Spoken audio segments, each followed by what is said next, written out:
Mr. Nile Rodgers, the legend itself. Welcome to Radioacktiva. How are you? I am very well, Julio. Thank you, man. How are you, brother? I'm very fine and incredibly happy to talk to you. This is actually this is the second time we talked. The first time was like maybe 10 years ago by phone.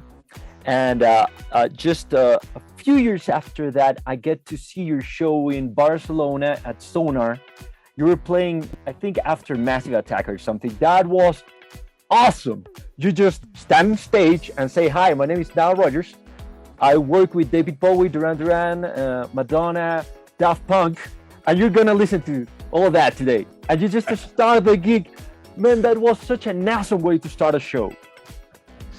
Yeah, I still remember that show because what was fantastic and makes me so proud is that it was almost all DJs and there were only a few live bands. And it's sometimes it's very difficult for a live band to compete with DJs because they can make the volume as loud as they want. They can play any records. They can play like stuff that they did, but mainly they play stuff that somebody else did. And it drives the people crazy. They can play the number one record. They can play anything. All we can play is my songs. And I remember that crowd going crazy. It was so much fun.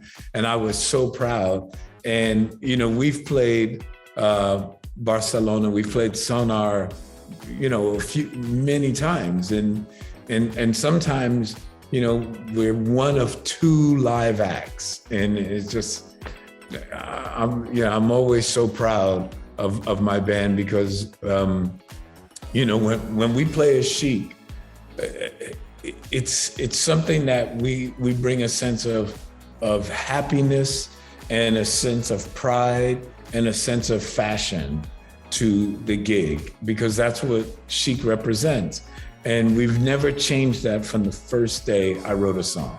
So that's why I perform as Nile Rodgers and Chic, because I want my band to have the discipline of Chic. I want the music to have the interpretation and the sound and the fun, and, you know, and that's what we believe in.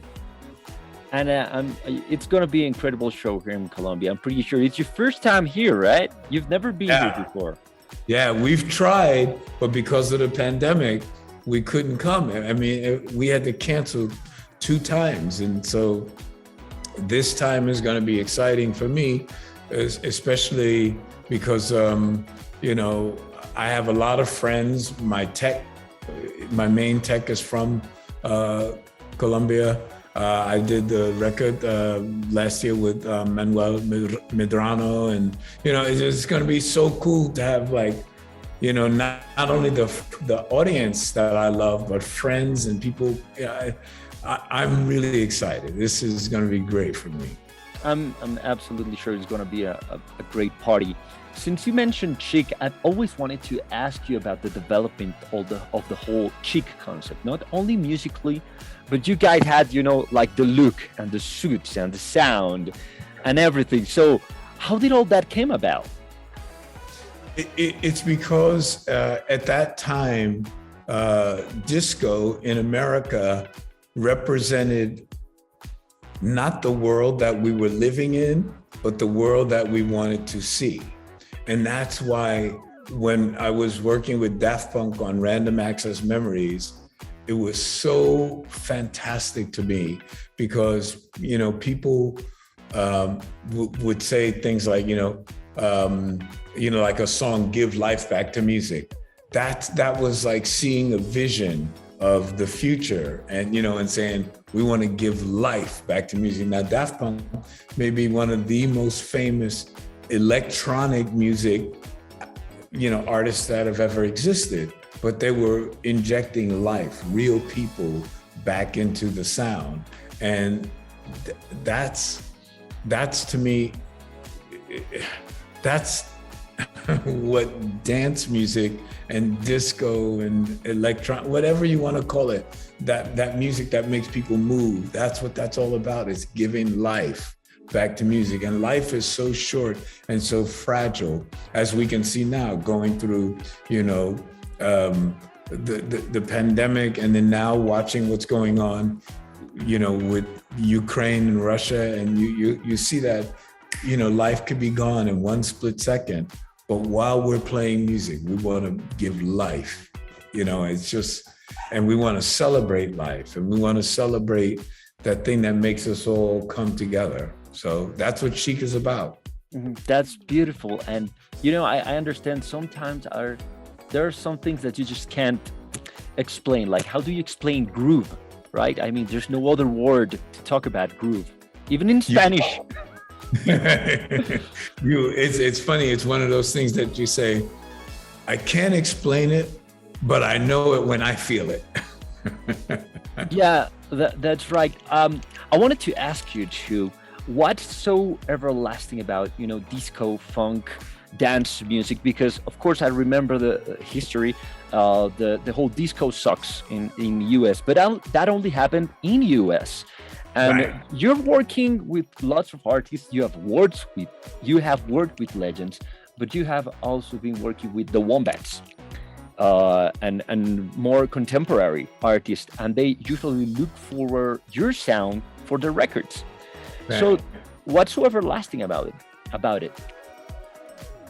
I think that, as I said, Daft Punk is a really good example, because as innovative and exciting and as musical as they are, when they knew that we were recording in the first studio that Chic recorded in, they didn't know that when they booked Electric Lady, Jimi Hendrix studio.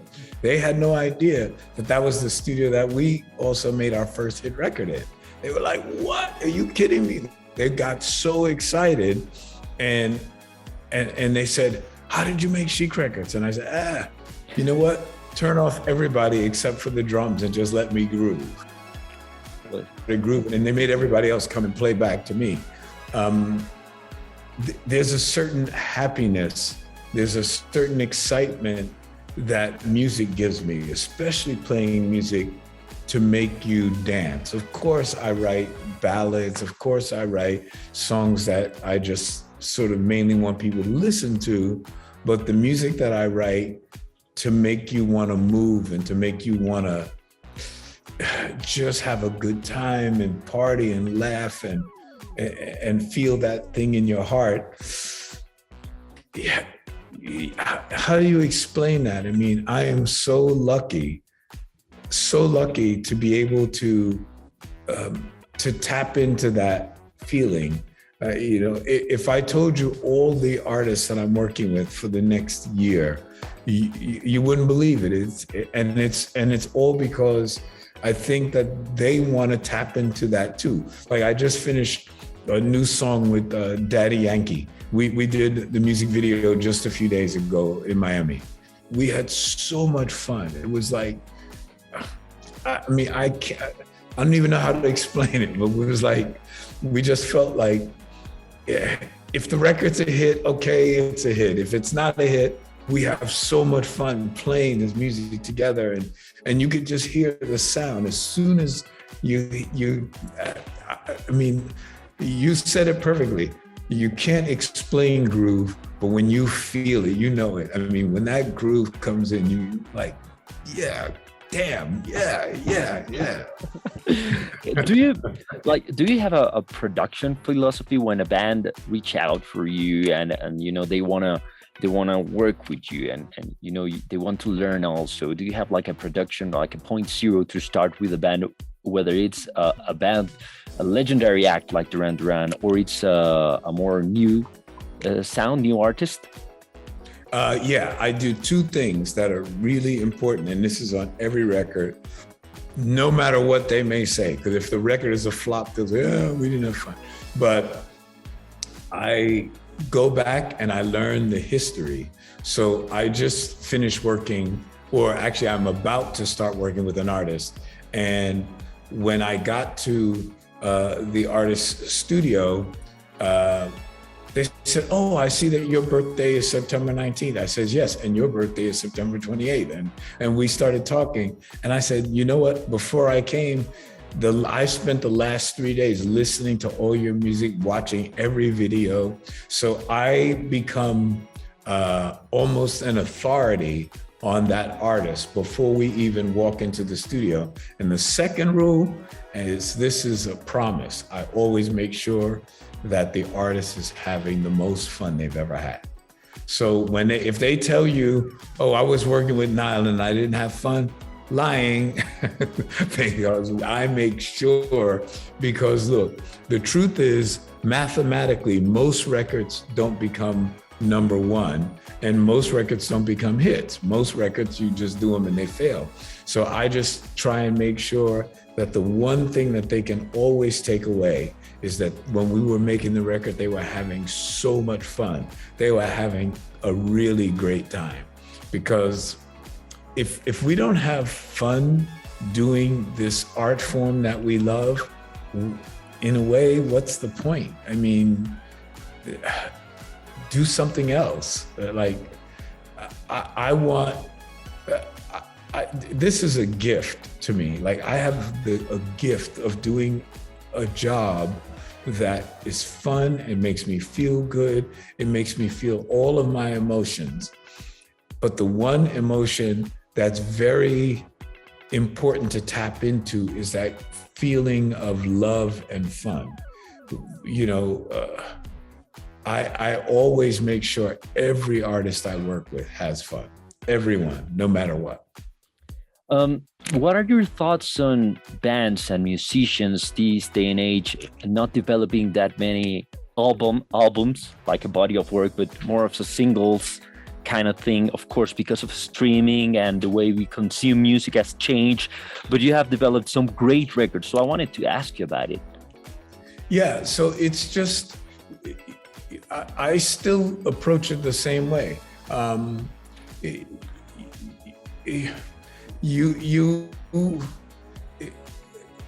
So what's the difference between doing 10 songs, 15 songs, or one song? To me, I try and make it the same. If the popular zeitgeist, if you will, is singles and working on one song. So the first time I was introduced to something like that was I was working with Avicii, and we worked and we were only supposed to do one song. We did it and we had so much fun that we just started writing songs. And like right now, you can see there's a lot of pressure. Everybody's saying, can you release the unreleased Avicii songs? Release the unreleased Avicii song. Because we did so many. And, you know, I have a certain pride. And it's like, if it comes from his family and everybody agrees, then I might say yes. But right now, because I don't have Tim in my life, I don't know if that was what he would want. So I know that when we were doing it, we were having so much fun and the songs are so good, but we never got a chance to release those songs.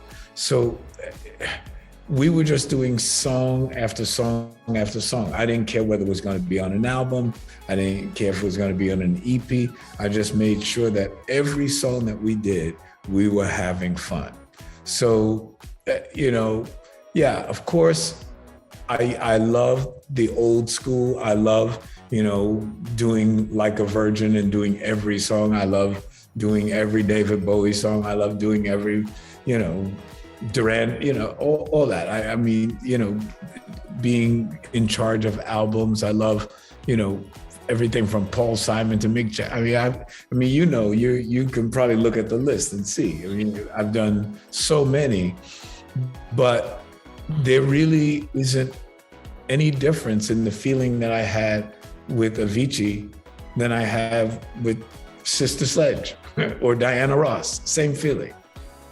No, that's great to that's great to hear. You know, hearing you talk about music so passionately, it's great. I still remember the first time I listened to Modern Love. I was just a kid, just starting in radio, and I remember the beginning. Wow, it just Well, I was like, what's going on? I've heard, of course, of Bowie before, but the Earthling records and all that. But I was a kid. I'm from a very small town in Colombia, so I had no idea about Let's Dance. I was more into the MTV thing, right? Right. So I still remember that, and since then I'm a fan. And I started looking back in his records and all that. So I wanted to ask you if you could share something with me about doing that beautiful record, Let's Dance, having Stevie Ray Vaughan also there. I had to ask you, but it's more of a personal kind of thing. You know, the album and the song means a lot to me. So think about this. Out of all of the hundreds of records that I've done, Let's Dance, the entire album, was done in 17 days. So you can imagine how much fun we were having to finish an album in 17 days, mixed, delivered, everything. That means that we just, and we only worked 8 hours a day. Think about that. So only 8 hours a day, and we did all those songs. We had so much fun, and it was so life-changing for Bowie, myself, Stevie Ray Vaughan, and all the musicians that participated, because, you know, it's the only album, I think, that when David was making the record, he didn't even think about this, but the only white people on that album are David Bowie and Stevie Ray Vaughan, right? Everybody else is Black or Puerto Rican, right? Carmine Rojas, Omar Hakim, Nile Rodgers, Tony Thompson, Bernard Edwards, Rob Sabino. Rob Sabino's Puerto Rican. It was the only two white guys, David Bowie, Stevie Ray Vaughan. So when he walked into the studio, it just shows you that we are a family. The world, like, they come from a rock and roll background, and they had a chance to work with one of the biggest rock stars in the world, and I could give them that chance. And I remember saying to Bowie, I said, wait till you hear my musicians play your music. They are gonna attack it like you have never heard in your life. And just that opening to modern, I kept saying to myself, if we just play those chords, which are very sophisticated chords, right? The beginning of dun, dun, dun, dun. I mean, you know, the C major 7 with a flat 5. I mean, that's sophisticated for pop music. So I thought to myself, God, what can I do to make it catchy right away and have fun? And I just came up with that idea. And I went, and then Kenny Loggins told me that when he did Footloose, he copied it exactly. And we went on tour together. And every time he would play that, I'd run out on stage and go, wait a minute, is he playing Modern Love? And he was like, no, I'm doing Footloose. And that was something I just came up with because I wanted to have fun. I wanted the record to feel like it was fun, because if you listen to the lyrics of Modern Love and you hear those first opening very jazzy chords, if I had not put that beginning in, it would have felt like a different song. Now, thank you very much, man. Really appreciate you taking the time for us here in Radioacktiva, and look forward to seeing your show in Festival Estéreo Picnic. Thank you, man. I really appreciate this.